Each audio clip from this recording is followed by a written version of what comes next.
Sacré personnage, Bruno Versbicki. Il était quand même pilote de chasse avant d'être DRH. Comment passe-t-on de pilote de chasse à DRH?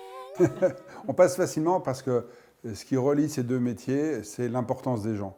Et quand un pilote de chasse est tout seul dans son avion, eh bien, ce n'est pas sa réussite à lui, c'est la réussite d'un collectif, c'est la réussite de plein de métiers, de plein de personnes qui vont travailler au profit de la mission et qui vont permettre à cet avion d'être en l'air, quoi. Quand j'étais DRH, j'avais vraiment conscience que quelle que soit la place dans l'entreprise, quels que soient les métiers, tout le monde finalement avait un rôle important pour la réussite de la mission. Et on sait bien tous ici, et les DRH le savent encore mieux, c'est qu'on n'embauche pas quelqu'un pour rien.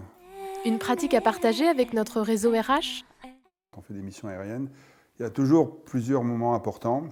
Il y a la préparation de la mission, le briefing, où on accorde un peu tous nos violons, la mission elle-même, et puis le débriefing. Et le débriefing est quelque chose d'important, puisque c'est ça qui va rendre l'expérience apprenante. Et l'expérience est apprenante, ça n'arrive pas comme ça. Il faut donner les conditions idéales pour que ça le soit. Et ces conditions, c'est le célèbre hamburger du feedback. Alors le feedback, c'est du positif, le trouver, l'identifier et le partager.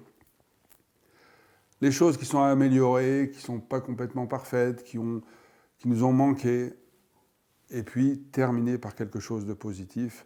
Un merci, une ouverture vers quelque chose qui va faire grandir la personne. Le hamburger, il faut savoir prendre le temps de le faire. Parce que s'il est bâclé, il n'aura pas un bon goût. Et l'expérience ne sera pas apprenante. Et là, les personnes ne grandiront pas, ne seront pas nourries.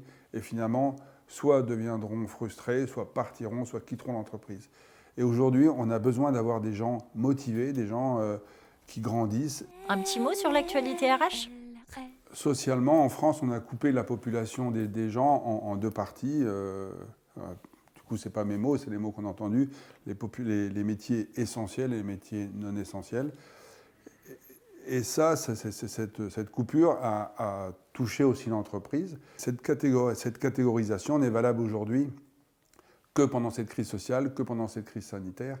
Et il est bien clair qu'il va falloir prévoir l'avenir, prévoir le retour à la normale et puis continuer à donner du sens aux gens qui ont été classés non essentiels, même dans l'entreprise. Et les DRH ont un vrai rôle important pour garder le lien et pour permettre après, une fois que la situation sera devenue normale, de recréer les collectifs et que les gens puissent se débarrasser de leurs anciennes étiquettes essentielles, non essentielles. C'est pas facile, mais je dirais prenez le temps de bien faire vos hamburgers, de donner de feedback, de bien donner de l'importance aux gens. À la fois, vous sauvegardez le présent et vous préparez le futur.